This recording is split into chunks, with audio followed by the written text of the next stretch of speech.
Bonjour à toutes et à tous, bienvenue sur 8 Mont Blanc. Je suis ravi vraiment de vous retrouver pour une nouvelle saison de Panorama, votre émission de rencontres et de découvertes en Savoie Mont Blanc. J'espère que vous avez passé un bel été. Et pour ce tout premier numéro, nous allons parler boissons tout au long de cette semaine avec 4 acteurs locaux qui animent le secteur. Nous sommes ici à Annecy-le-Vieux, dans les jardins de la pépinière d'entreprise Annecy Basecamp. Et je suis en compagnie de Caroline Liot. Bonjour. Bonjour. Vous êtes la créatrice des boissons Mémé. C'est un petit, avant de rentrer dans le vif du sujet, on peut dire que c'est un petit peu ici que tout a commencé pour vous. Ah oui, c'est la pépinière d'entreprise, ceux qui m'ont accueilli au début. Et puis vous voyez, ça fait 3 ans. On est dans notre 4e année. On vient tout juste de déménager cette semaine. Donc c'est un peu ici que Mémé est né. Mémé, d'où ça vient? Première question, j'imagine que je ne suis pas le premier à vous la poser. Ce nom, il vient d'où? Ah oui, mais Qu'est-ce ça que c'est ça signifie? Est-ce ça que c'est ça a un la rapport première avec la question. grand-mère? Alors non. C'est-à-dire oui et non. Ah, Il y a deux versions, une version officielle et une version officieuse. Vous voulez laquelle? on va commencer par l'officieuse. Bon, alors l'officieux, c'est qu'en fait, moi, je suis issue du milieu du skateboard. On a créé un des premiers clubs de skate à la base à La Rochelle. Et on avait l'habitude d'emmener tous les jeunes découvrir les skateparks. Voilà. Et c'est à ce moment-là que j'ai commencé à faire des boissons. Et comme on a emmené les jeunes, ils nous ont appelés après, enfin, ils nous ont donné des surnoms après. Et ça faisait partie des surnoms. Il y avait les papy-toys, les toys, les micro-toys avec toutes les générations. Et moi, j'étais la seule fille. Donc, ils m'ont appelée Mamie. Et Mémé, après, c'est venu naturellement. Et officiellement, lorsqu'on a voulu un nom, en fait, on s'est rendu compte que M-E, en japonais, voulait dire bourgeon et jeune pousse. Or, le bourgeon, c'est tout l'essentiel de mes boissons, puisqu'on est avec du matcha bourgeon de thé vert japonais. Et puis, le bourgeon, c'est la sève, quelque part, ça va faire l'éclos du bourgeon. Donc voilà, donc en fait, mémé, c'est un peu mon chemin. Et notre baseline, c'est surtout secouer votre mémé. Comment est-ce qu'elles sont nées, ces boissons Mémé, Ben, c'est justement? toute mon histoire de vie en fait. C'est vraiment mon parcours, mon chemin. Je vous parlais du skateboard. En fait, les mairies nous demandaient de venir faire des démonstrations. Il nous fallait des boissons. Et donc, j'avais 16-17 ans. J'ai commencé à faire des boissons naturelles. À l'époque, il y avait du guarana. Il y avait vraiment des produits qui aujourd'hui sont connus. Donc, j'ai toujours créé ces produits. Donc, tout mon entourage me connaît à faire des boissons toujours fonctionnelles, naturelles, sans sucre, mais qui apportent en tout cas des éléments, des vitamines. Il y a toujours une fonctionnalité dans les boissons, en tout cas dans les mémés.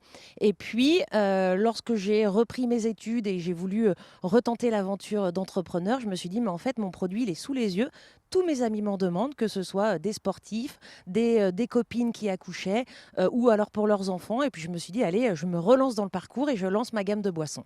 Alors, la base de vos boissons, c'est donc le thé matcha. Alors, c'est la sève d'arbre. C'est-à-dire que nous, on met vraiment en valeur les valeurs nutritionnelles de la sève d'arbre. Donc, il n'y a pas d'eau dans nos boissons. On est uniquement sur la sève. Elles ont toutes du thé vert matcha. Ça amène de la poudre de thé vert et on a tous les bénéfices du thé vert, mais multipliés par 10, puisque là, vous allez ingérer les bourgeons de thé au lieu que ce soit simplement de l'infusion. Et puis, le secret également de mémé, c'est aussi pour ça que ça fonctionne bien, c'est parce qu'il n'y a pas de sucre raffiné. On a remplacé le sucre raffiné par du mou de raisin qui vient d'Ardèche. Hum, 100% bio, 100% bio, fabrication française. française. C'est, j'imagine, une fierté d'arriver aujourd'hui à proposer des produits comme ceci. C'était mon cahier des charges, c'était la base. Là où en tout cas je suis fière, moi, c'est que j'ai une super équipe derrière moi. On a fédéré vraiment des gens qui aiment les produits, qui les vendent même encore mieux que moi. Et puis quand on a les acheteurs, quand on voit que ben, ça marche bien, ben, ça fait plaisir quand même. On se dit qu'on n'a pas fait tout ça pour rien. Ça fait en même temps un petit moment que vous êtes né, implanté. Quels sont les retours? Les retours, c'est toujours que c'est assez surprenant et qu'en dégustation, ils sont surpris et ils sont surtout très agréablement surpris. On a des typologies de consommation aussi, c'est-à-dire qu'on s'est rendu compte que les gens les consommaient énormément au petit déjeuner, notamment avec le 1 litre. Pourquoi? Parce que ça va vous apporter plus de bénéfices nutritionnels, ça va vous apporter des vitamines, des nutriments que vous ne retrouvez pas forcément dans un jus d'orange classique. Donc les retours, c'est l'étonnement que c'est très bon et en fait on a une vraie fidélité de clientèle. Une fois que vous avez goûté mémé, vous pouvez plus vous en passer. Alors, vous nous avez amené les trois variantes, donc énergisante, hydratante, rafraîchissante. Chaque boisson a ses propres vertus. Exactement. C'est pour ça qu'on a une allégation santé qui est évidemment reconnue par la Commission européenne. Et l'allégation santé est en effet en lien avec la sève d'arbre ou avec le thé vert matcha. Du coup, là, pour les trois qu'on a sous les yeux, quelles sont les Alors, vertus? par exemple, l'énergisante, on est sur 46 vitamines et nutriments puisque c'est composé de sève d'érable. Donc la sève d'érable, on a 98% de sève avec du thé vert matcha, du jus de citron. Et donc tout l'intérêt ici, c'est vraiment la reminéralisation. C'est pour ça qu'elle est privilégiée au petit déjeuner, tout au long de la journée pour se donner un coup de boost. Et on a aussi beaucoup de sportifs qui l'apprécient. Pour l'hydratante? L'hydratante, on est sur la sève de bouleau, la fameuse sève de bouleau. Donc thé vert matcha, mou de raisin, on a un léger goût boisé. C'est très agréable en bouche. Celle-ci, elle est consommée soit lors de cures ou de petits déjeuners détox, parce qu'on va vraiment drainer, détoxifier. On a beaucoup de sportifs qui la boivent après la séance, par exemple, de running ou de yoga. On a notamment Laurie Tillman qui est fan de cette boisson après le yoga. Donc ça aussi, ça fait partie des bonnes nouvelles quelque part. Et puis, la parole d'étudiants et des restaurateurs, c'est-à-dire qu'ils m'ont dit que c'était très très bien. Les lendemains, on a bu un peu trop de Les bière ou lendemains de- un peu trop de vin. Donc ça Et, permet de et drainer. pour la dernière, la Et rafraîchissante? la dernière, on joue sur la chlorophylle. Pourquoi? Parce que la chlorophylle, ça a comme vertu d'activer les glandes salivaires. Ça veut dire que ça vous évite d'avoir une sensation de gorge sèche, de bouche un petit peu pâteuse. Donc c'est vraiment une boisson qui se boit pour amener de la fraîcheur en bouche et qui est également très appréciée après les repas parce qu'elle facilite la digestion. Comment est-ce que vous faites pour sélectionner le thé matcha au Japon? Ah ben, j'ai eu le plaisir d'y aller surtout parce que c'est la base.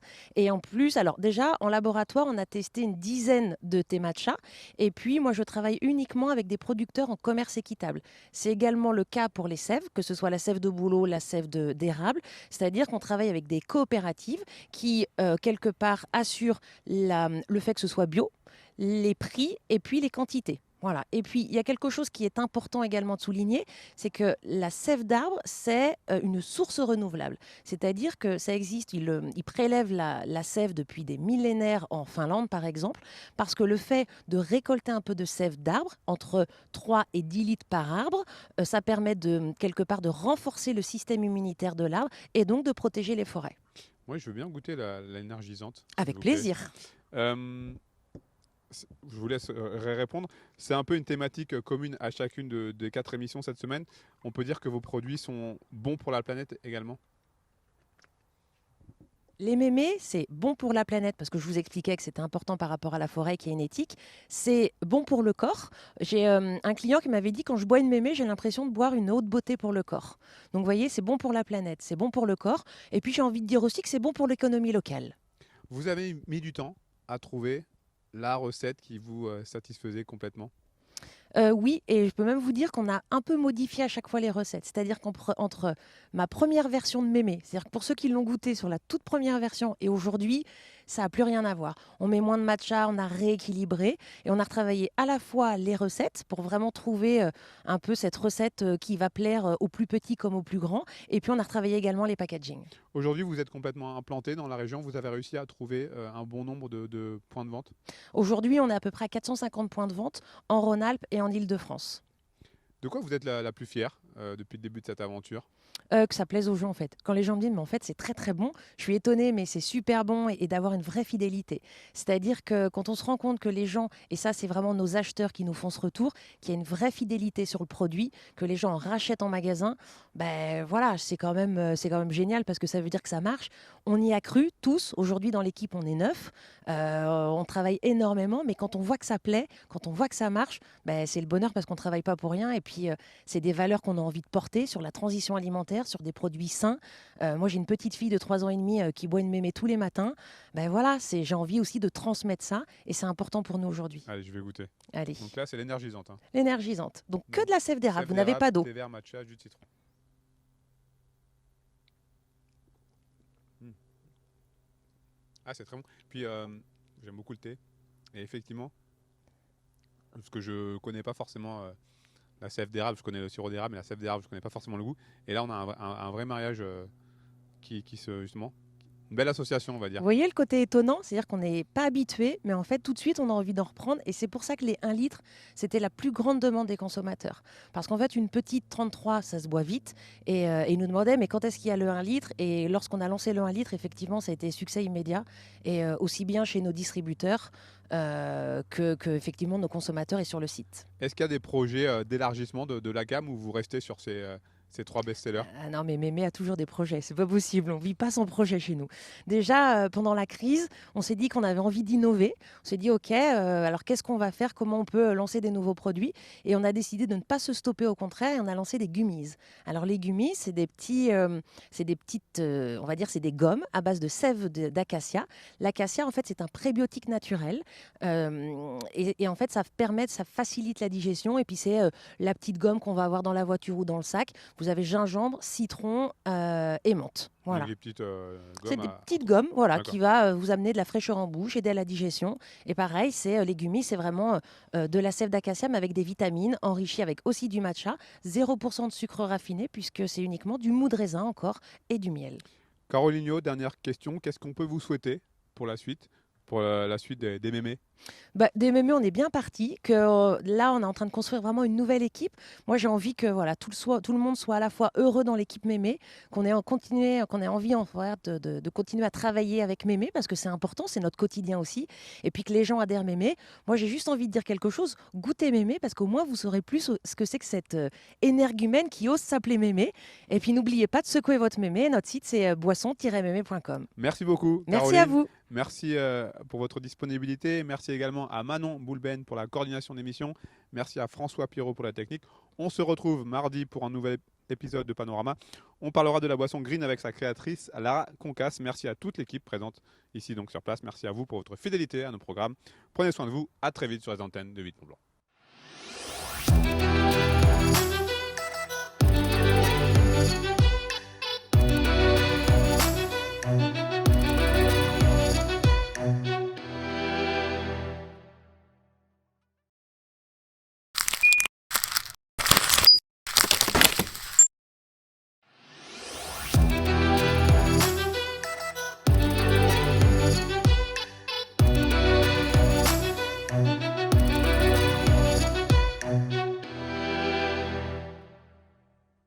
Bonjour à toutes et à tous, ravi de vous retrouver pour ce deuxième épisode de Panorama consacré cette semaine aux boissons locales artisanales sans alcool.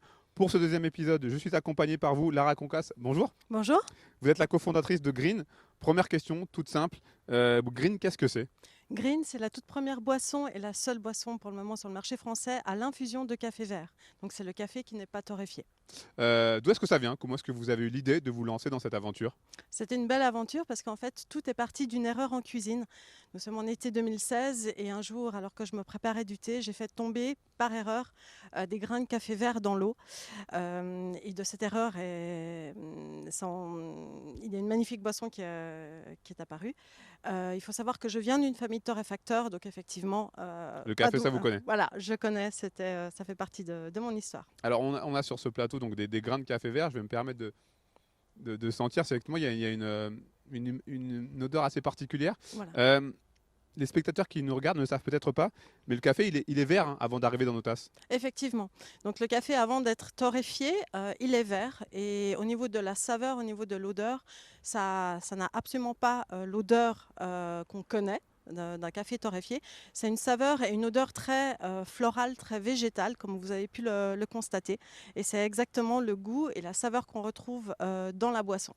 C'est la différence, la principale différence entre un grain de café vert et un grain de café noir, c'est ce côté floral. Exactement. Donc il n'est pas torréfié, il est cru.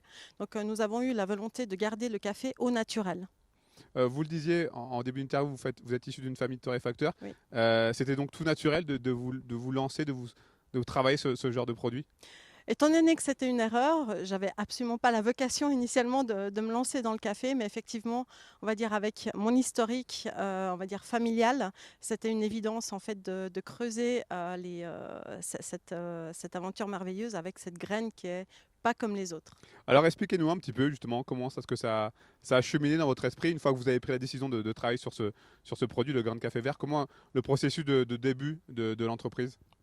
Alors tout d'abord, on avait la volonté de créer un nouveau concept de bar à café, notamment sur les jumping, donc sur les concours épiques, vu que je suis passionnée d'équitation.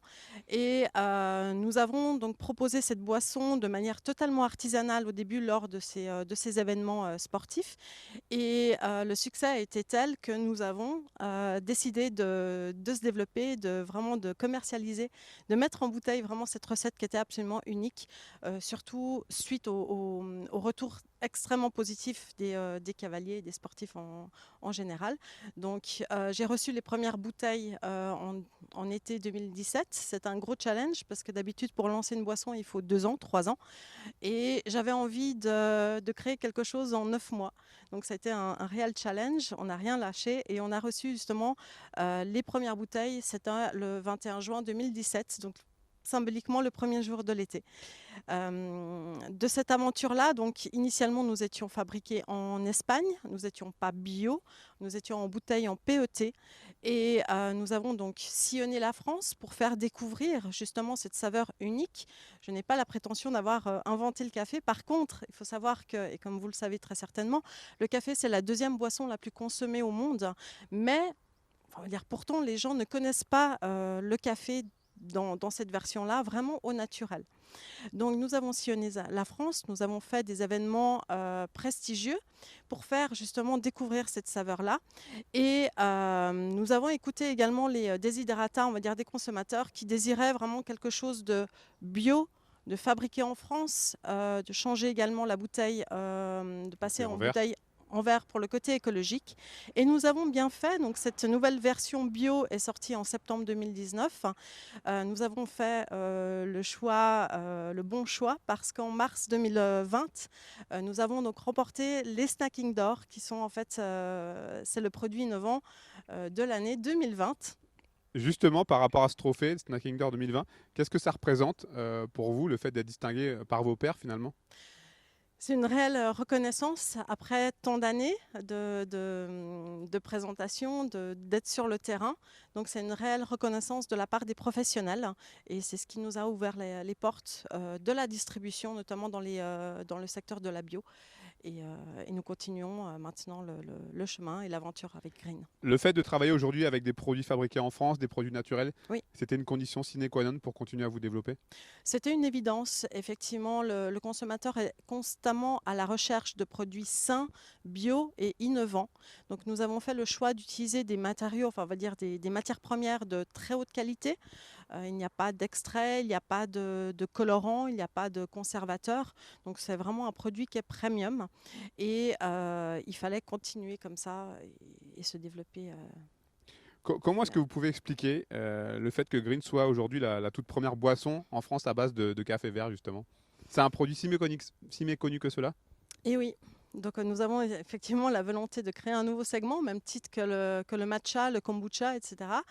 Nous sommes les pionniers, donc j'espère qu'un jour, on va dire Green sera, enfin le café vert sera une habitude alimentaire, au même titre que justement les autres boissons ou infusions qui sont arrivées sur le marché ces dernières années. Est-ce qu'il y a une autre démarche derrière entre guillemets, la simple vente de boissons? J'imagine que le nom n'est pas dû au hasard, Green, café vert, mais aussi peut-être le côté environnemental, écologique? Oui, effectivement, donc Green pour le côté vert, In pour le côté inouï, innovant, inédit. Et il faut savoir que green, donc G-R-I-N en anglais, ça veut dire justement le sourire. Donc l'idée, c'était de proposer quelque chose, encore une fois, de sain et de naturel, écologique. Il faut savoir que nous avons une démarche écologique très particulière, notamment dans la gestion des déchets, justement, de cette infusion-là. Et nous travaillons avec des centres d'agronomie, on va dire, notamment dans le Limousin, qui recyclent les déchets, justement, pour revaloriser, on va dire, les matières premières. Comment est-ce que vous avez eu l'idée? Donc, on a là donc, les 3 saveurs, gingembre, citron menthe et framboise. Comment est-ce que vous avez eu justement cette idée, avec ces produits, de les associer au café vert et pas d'autres? Alors, le citron, c'est une évidence, donc c'est vraiment la recette originale. Effectivement, depuis le début, moi j'adore l'amande, j'adore le citron, donc je voulais créer une sorte de thé froid, on va dire. Et nous avons choisi, donc durant le confinement, il faut savoir que la version Le Petit Frère et la Petite Sœur, donc la version framboise et gingembre, sont sortis durant le confinement, où il fallait avoir cet effet de gamme. Il faut savoir qu'à la base, tout est parti donc de l'unique référence qui est la version citron. Donc pourquoi la framboise? La framboise a été déclarée comme étant le produit de l'été 2020. Donc c'est un produit qui est passe-partout. Le fruit rouge justement se marie parfaitement bien à cette saveur très végétale, très florale, c'est comme un thé. Et la version gingembre pour le côté un peu plus boostant, un peu plus naturel, détox aussi, et une saveur que tout le monde adore, tout en gardant l'équilibre parfait entre les saveurs. Avec le recul, est-ce que cette aventure elle est conforme à l'idée que vous en aviez au moment de vous lancer? Même au-delà. Au-delà, je ne pensais pas y arriver, je ne pensais pas en faire mon métier, je ne pensais pas avoir cette expérience personnelle et professionnelle. Donc je regrette rien, c'est absolument fantastique. Aujourd'hui, c'est votre activité à temps plein. Absolument. Qu'est-ce qu'on peut vous souhaiter pour la suite? D'avoir des Green Days, donc de retrouver green partout, que ça devienne vraiment une habitude de consommation. Pour que justement les consommateurs puissent changer leur habitude, changer aussi, pourquoi pas, la couleur de leur café, tant qu'à faire. Donc, voilà. Où est-ce que vous êtes basé? À Messery. Messery. Et ce café, ces grains verts, ils viennent d'où? Alors, ils viennent pas de mon jardin. Effectivement, j'ai essayé de faire pousser le café dans mon jardin, ça n'a pas marché. C'est un café qui vient du Mexique. Donc là aussi, c'est le côté familial qui prime. Donc j'ai voulu travailler historiquement avec les mêmes fournisseurs que mon cousin, que mon oncle. Donc nous avons choisi des producteurs qui étaient aussi rémunérés à leur juste valeur, qui avaient un respect profond pour la graine. Et voilà, donc il y a aussi tout ce côté équitable, sans avoir de label, qui était extrêmement important pour nous. Donc c'est un café prestigieux du Mexique. Est-ce qu'on peut goûter? Avec plaisir.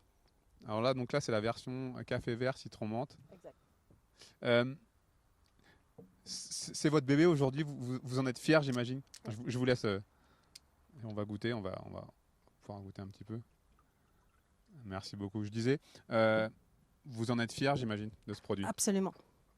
Absolument, c'est une fierté parce que sur une simple erreur en cuisine, on arrive aujourd'hui à être reconnu par les grands professionnels, de faire des événements absolument prestigieux et d'avoir un feedback absolument exceptionnel de la part des consommateurs.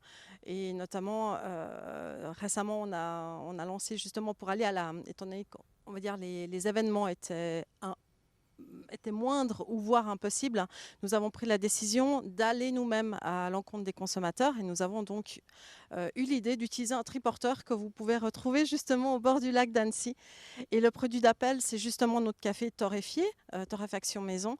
Et à tous les consommateurs, justement, je leur fais déguster le café vert et le retour est juste phénoménal. Alors c'est très bon, c'est très frais. Absolument. Et moi qui n'aime pas le café, Et ben il y a voilà. une saveur différente.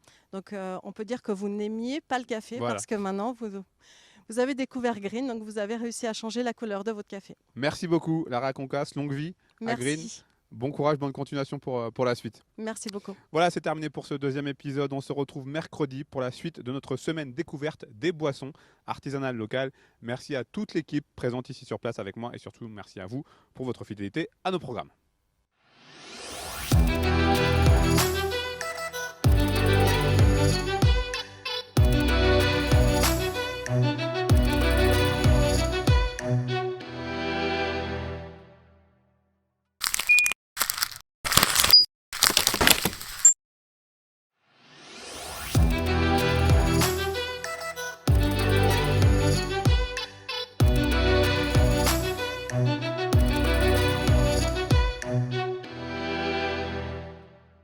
Bonjour à toutes et à tous, ravi de vous retrouver pour un nouvel épisode de Panorama. Vous le savez, l'émission est consacrée cette semaine aux boissons artisanales locales. Et pour ce troisième volet, j'ai le plaisir de vous recevoir Baptiste Bell, Youssouf Traoré. Vous représentez tous les deux la marque Canaille Spirit. Sur votre site internet, vous vous définissez comme une invitation à l'aventure. Oui. C'est un programme? Exactement, parce que je pense que Baptiste déjà bonjour, et Baptiste vous racontera l'histoire de Canaille Spirit brièvement, mais bon oui, ça a été tout un parcours du combattant, donc ça a été une belle aventure pour lancer cette boisson. Justement, comment est né Canaille Spirit? Déjà, c'est né d'une rencontre de trois personnes, donc Alain, Youssouf et moi. Et en fait, moi, la rencontre s'est faite de par le miel, en fait, parce que moi, je suis apiculteur aussi. Et du coup, la rencontre s'est faite au départ pour l'ingrédient de base qu'est le miel. Et après, on a fait des essais sur la boisson. Et puis maintenant, on a accompli un peu de chemin. Puis on continue tous ensemble, quoi. Comment vous avez eu l'idée justement d'associer vos idées et vos compétences? Déjà, l'idée de base de Canal Spirit est venue après un match de basket, parce que nous étions, Alain et moi, étudiants à l'IAE d'Anne-Sylvieux. Donc, après un match de basket, nous avions envie d'une boisson saine. Et donc, on a eu l'idée, comme on avait du miel, du citron sous les mains, faire le mélange. Sauf que, au lieu de partir de cette recette de grand-mère qui est le miel citron qu'on a l'habitude de boire chaud quand on a mal à la gorge, nous nous sommes dit qu'on allait faire ce mélange, mais le mettre au frais pour se désaltérer. Et lorsqu'on a fait ce mélange, on a mis au frais et on a goûté après. C'était excellent, on a trouvé ça excellent. Et tout est parti de là, de l'idée de recette de grand-mère. Donc on a révisité la recette et apporté notre petite touche en améliorant, en rajoutant du gingembre, un peu de pomme, voilà, parce qu'on voulait un mélange d'ingrédients d'ici et d'ailleurs, vu voilà, nos différences culturelles. Donc voilà. L'idée de Canal Spirit, à la base, vient de cette recette de grand-mère. C'est quoi l'état d'esprit aujourd'hui de Canal Spirit? L'ADN? Déjà, c'est qu'on veut inviter au voyage et puis essayer de faire aussi découvrir des goûts que des fois on n'a pas. Enfin, sortir un peu des sentiers battus, c'est un peu notre dada. Et avec des produits sains aussi, c'est pour ça qu'il y a du miel, puis des produits locaux et qui font voyager, quoi. Donc, c'est pour ça qu'il y a le gingembre. Dans notre nouveau goût, il y a l'hibiscus aussi. Et puis le miel, la pomme, parce que c'est aussi l'histoire de la région aussi, quoi. Donc, Oui, justement, on est vraiment sur des produits locaux, hein, parce que vous travaillez donc avec du miel d'ici, des pommes IGP de Savoie. C'était important aussi cette appartenance au territoire local. c'est aussi le produit, il est né ici. Moi, je suis de cette région.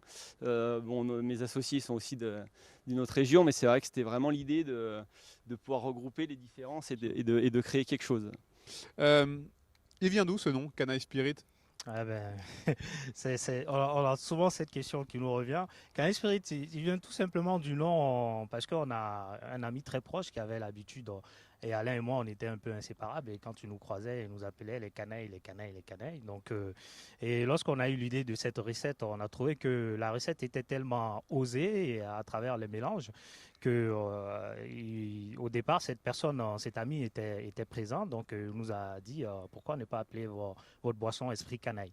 Donc l'idée de Canaille Spirit est venue comme ça. On a trouvé que Canaille Spirit sonnait mieux que Esprit Canaille, et aussi parce qu'au même moment, on a eu l'idée d'associer l'ours à la marque. Parce que voilà, on a trouvé que le mélange entre le miel et l'ours est bien, voilà, était bien associé, pardon. Donc l'ours étant un animal assez puissant, fort, qui aime le miel aussi. Donc d'où le nom Canal Spirit. On a trouvé que l'ours était téméraire parce que l'ours avait le courage d'aller chercher du miel quand même dans les ruches. Donc voilà, on a trouvé Donc ça que représentait totalement le... exactement, que le nom collait très bien. Et comme nous, on sort des sentiers battus, on propose des goûts originaux qui changent. Et voilà, donc on a trouvé ce nom. Alors, présentez-nous un petit peu les 4 saveurs là, que vous nous avez emmenées. Si tu veux bien. Déjà, historiquement, on avait commencé par la version gingembre, parce que c'était vraiment l'idée de départ, avec justement ce côté un peu piquant du gingembre, un peu justement canaille, hein, chercher des choses qui changent, quoi. Et du coup, après, on a eu la gamme bio qui est sortie, et puis là, cette année, on vient de sortir un nouveau goût, hibiscus, parce que c'est vrai que pas tout le monde aime le gingembre, donc même s'il y a des personnes qui aiment la boisson, qui à la base n'aiment pas forcément le gingembre, du coup, voilà, ça permet de toucher un plus large public, et voilà, parce qu'en vrai, on a plein d'idées de développement de goût, toujours en cherchant des ingrédients qu'on n'aurait pas forcément l'habitude d'associer, en fait. Donc ça, l'hibiscus, c'est le dernier.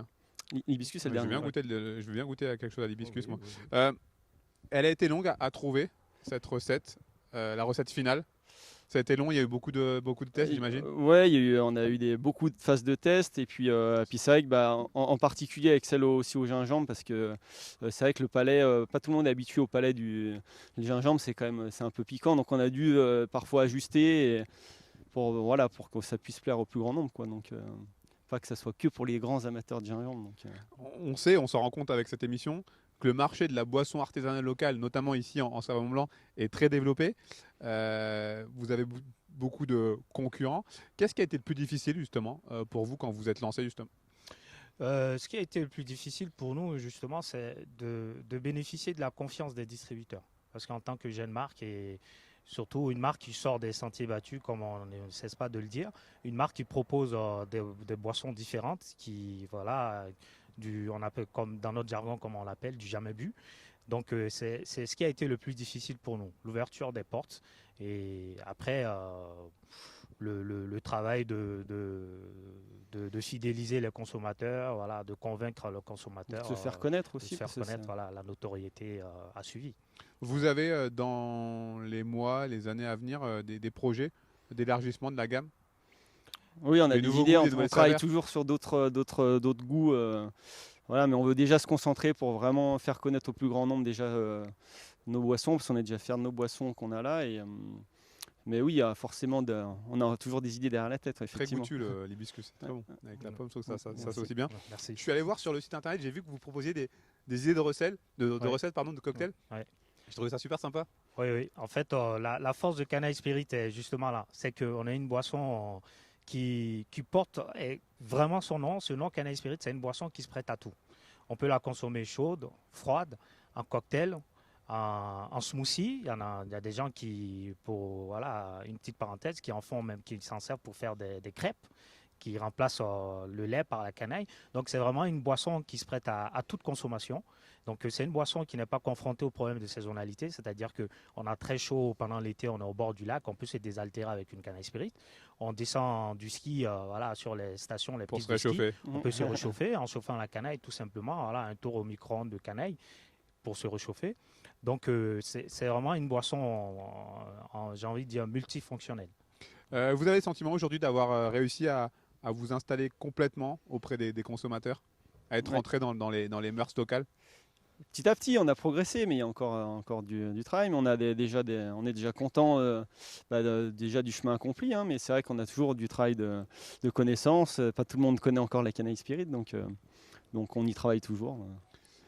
C'est aussi une rencontre, vous l'avez dit. Ouais. Le fait de travailler avec des amis, des gens qu'on apprécie, ça rajoute quelque chose, j'imagine. Ah ouais, Oui. J'ai envie de rebondir sur parce que ça conforte déjà. Parce que nous, on peut dire que le fait d'avoir rencontré Baptiste et s'être associé avec lui nous a beaucoup conforté dans notre position de poursuivre l'aventure. Parce que on a tout de suite compris que on a des personnes autour de nous qui nous soutiennent. Et le fait d'être très proche, parce qu'avec Baptiste, on est assez très proche, c'est ce qui a fait qu'on s'est associé aussi. Donc ça permet d'échanger les idées, de faire du remue-ménage et puis finalement de toujours prendre des bonnes décisions. Voilà. Parce qu'en tant qu'une petite entreprise, les erreurs peuvent être souvent fatales. Donc voilà, cette rencontre nous permet de voir le monde d'une façon différente, j'ai envie de dire tricolore, parce que nous sommes trois, donc on a trois idées différentes. Et puis vous, votre expertise en tant qu'apiculteur, j'imagine qu'elle apporte une vraie plus-value. Ben, moi, c'est plutôt pour le côté produit, parce que moi, c'est ce qui m'a intéressé au début, le débouché par rapport. J'ai toujours été curieux de ça, de ce qu'on pouvait faire du miel. Et c'est vrai que la boisson, ça a été. J'avais jamais eu jusque-là des demandes comme pour la canaille. Donc c'est vrai que oui, je suis très, très attentif à ça. Et puis. Messieurs, ma traditionnelle dernière question cette semaine. La suite, c'est quoi? Qu'est-ce qu'on peut souhaiter à Canaille Spirit? La suite, c'est déjà que les consommateurs français, on a envie de dire, mais commencer par les consommateurs de la région, puissent aller découvrir Canaille Spirit et que nos distributeurs régionaux nous fassent confiance, nous donnent notre chance, voilà, pour nous permettre de continuer à dynamiser la région et on continue notre développement et le travail sur les nouvelles recettes parce que l'hibiscus qui vient de sortir, bon, effectivement, comme Baptiste a dit, on a déjà d'autres recettes qui sont là, mais bon, on se focalise d'abord sur le développement des recettes que nous avons sous le bras. Donc la suite, c'est qu'on invite tout le monde à aller découvrir Canaille Spirit. Ouais, si on peut la boire chaude ou fraîche. Voilà, Puis on peut faire des idées recettes. Nous aussi, on est à l'écoute. S'il y a des personnes qui peuvent avoir des retours, il y a des gens qui font des essais. C'est vrai qu'on est toujours aussi curieux de ça, des fois d'avoir des retours recettes, des retours cocktails. Sur ça, exactement. Le fait de proposer aux personnes s'ils ont des idées, parce que Canaille Spirit. Qui n'hésite pas. Parce que Canaille Spirit, c'est une boisson, comme on l'a dit, binatural, bicanaille. C'est rester soi-même. Si vous avez des idées, ne vous dérangez pas, on a notre site internet et notre page Facebook, Instagram. Vous pouvez nous envoyer des idées de vous en utilisant Canal Spirit à votre façon. Youssouf, Baptiste, merci à vous deux d'être venus Merci témoigner. à vous. Bon courage, bonne continuation pour la suite. Merci à vous de continuer à nous suivre sur notre antenne, sur nos réseaux sociaux. Merci à Manon Boulben et François Pierrot pour la coordination et la technique. On se retrouve jeudi pour la dernière de Panorama cette semaine. À très vite sur 8 Mont Blanc.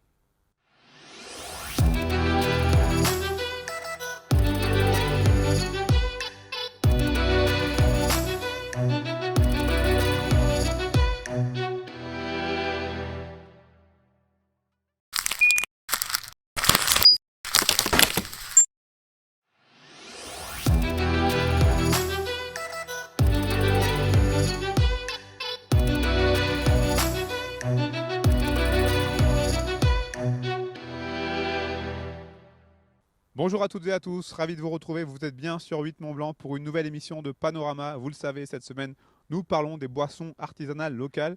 Après Mémé, Green, Canal Spirit, place ce soir au Fût de l'Ouest pour terminer cette semaine de découverte. Stéphanie Brunet, bonjour.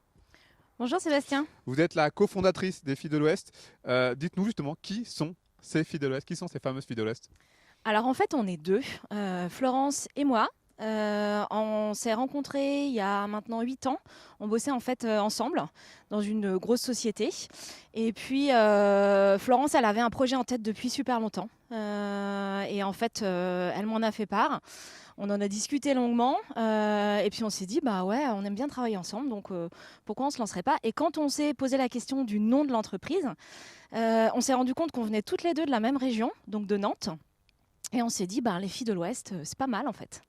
Donc vous proposez donc des boissons. Vous avez une gamme de 6 saveurs différentes, si je ne dis pas de bêtises. Ouais. Comment est-ce que vous les avez choisies, justement, ces fameuses saveurs? Bah, c'est vraiment en fonction de nos goûts à nous. Alors, on avait vraiment un basique sur le premier qui était la pomme. En fait, cette boisson, c'est une boisson qui est très, très connue en Allemagne. Florence a vécu longtemps là-bas. Elle en buvait beaucoup. Et Schorle, c'est ça? Le Schorle, exactement. Donc là-bas, on dit Apfelschorle pour Apfel pour pomme et Schorle. Schorle, c'est un peu la limonade là-bas.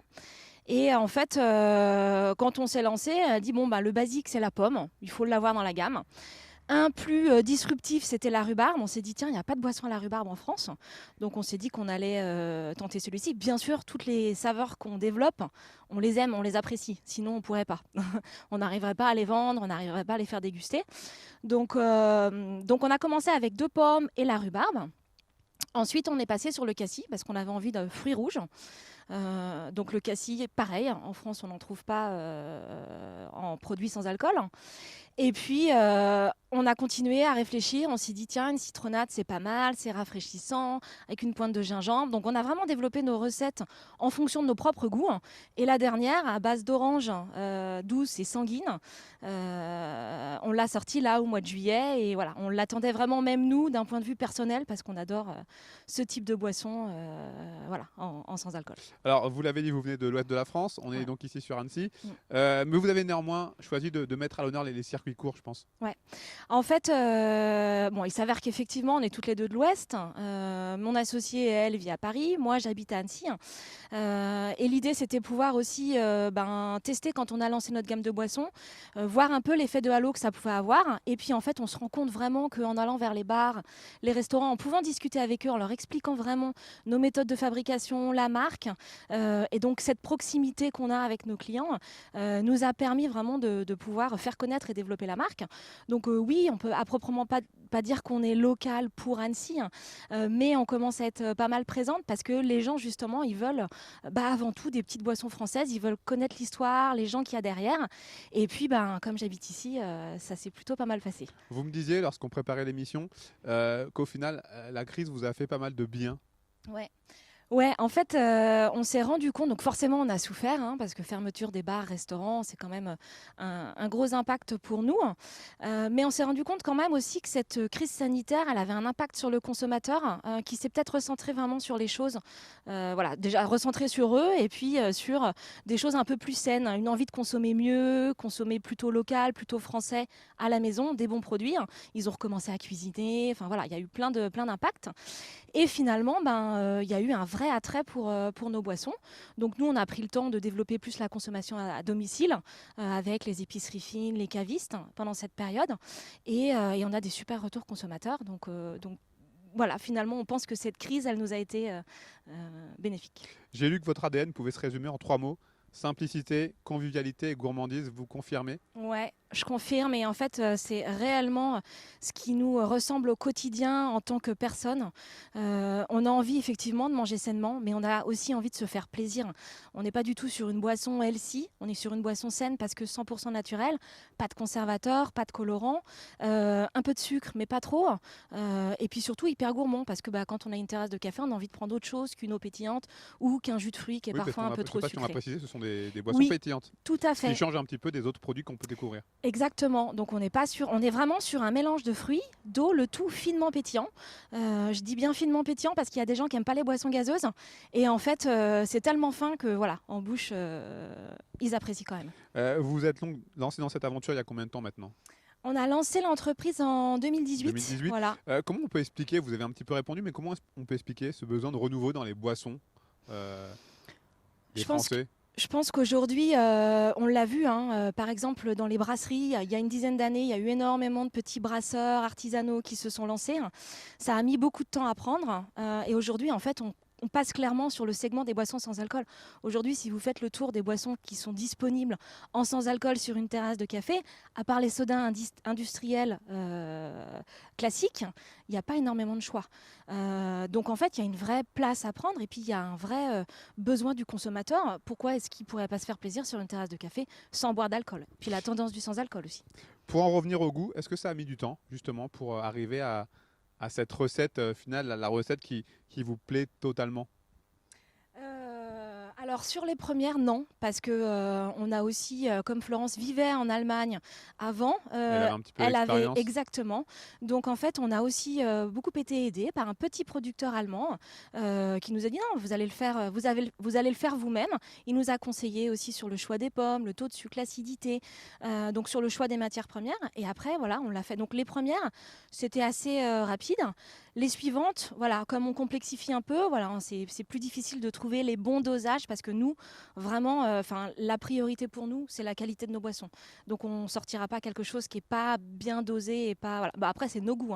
Il y a certainement des gens qui ne vont pas aimer, mais en tout cas, nous, ça nous plaît. Un mot sur les retours que vous avez justement depuis maintenant quelques années.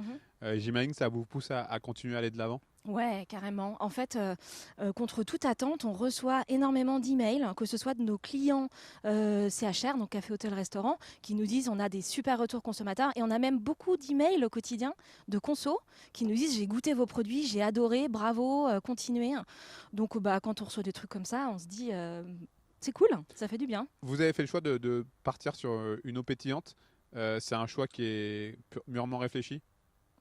Sur la partie, la partie gazeuse, ouais, tout à fait. Ouais. C'est vraiment, on voulait pas un produit plat. Aujourd'hui, on n'est pas justement, on veut se démarquer aussi, on n'est pas un jus plat. Les jus plats qui sont souvent un peu trop sucrés. Donc le fait de couper avec l'eau et la gazéification, c'est vraiment cette alternative qu'on cherche aujourd'hui au niveau des sodas en France. Après 3 ans, est-ce que vous diriez que c'est conforme à l'image que vous aviez du monde de l'entrepreneuriat? Waouh. Ça correspond à vos attentes? Ouais, alors là, on savait que ça allait pas être facile, clairement. Mais la liberté qu'on a aujourd'hui de pouvoir décider ce qu'on a envie de faire, les recettes qu'on a envie, de décider aussi des clients avec qui on a envie de travailler, de la communication qu'on a envie de faire autour de nos produits, ça n'a pas de prix. Et la liberté, ouais. Donc c'est dur au quotidien, clairement. L'entrepreneuriat, il y a une courbe. On rigolait souvent avec Florence quand on regardait. Il y a un moment, c'est super bien. Un jour, on n'est pas bien. Et puis, hop, ça repart. Donc non, c'est top. L'entrepreneuriat, c'est top. Vos fournisseurs, enfin vos points de vente, pardon. Ça s'adresse à qui principalement? Alors aujourd'hui, en gros, c'est essentiellement les cafés, hôtels, restaurants. Mais aussi tout ce qui est caviste, épicerie fine et magasin bio. Voilà, on n'est pas dans la grande distribution, c'est pas à date. Ça aussi, j'imagine un choix mûrement réfléchi. Vous n'avez pas envie de vous positionner. On est en construction de marque, c'est pas facile. On n'a pas envie de se perdre dans des linéaires. On sait on a travaillé aussi dans des grands groupes. On sait que construire une marque, ça prend du temps. Et puis voilà, au moins là, on a des feedbacks de consommateurs. On peut discuter avec nos clients. Et puis les cafés, hôtels, restaurants, c'est là où les consos prennent le temps de déguster des choses qui, voilà. Stéphanie, j'ai pris l'habitude tout au long de cette semaine de poser la même dernière question à tous mes invités. Vous n'allez pas y échapper. Oh là là. Ne vous inquiétez pas, il n'y a pas de piège. Qu'est-ce qu'on peut vous souhaiter pour la suite? D'inonder la France de Chorles et puis de continuer l'aventure comme ça se passe aujourd'hui, surtout dans la bonne humeur, parce que je pense que c'est aussi ce qu'on transmet au quotidien dans notre entreprise, la joie de vivre et la bonne humeur, en plus de la gourmandise, quoi. Si c'était à refaire, vous le referiez? Ah ouais, sans hésitation. Super. Voilà. Merci beaucoup, Stéphanie. Longue vie aux filles de l'Ouest. Merci Sébastien. C'est fini pour cette semaine de Panorama. J'espère que cela vous a plu et vous a donné encore plus envie de consommer local. On a vraiment de quoi faire ici en Savoie-Mont-Blanc. Un grand merci à toute l'équipe présente ici sur ce plateau, François et Manon notamment. Merci à vous pour votre fidélité à nos programmes sur 8 Mont-Blanc. Un très très grand merci. Je vous dis à très bientôt sur nos antennes. Bye bye.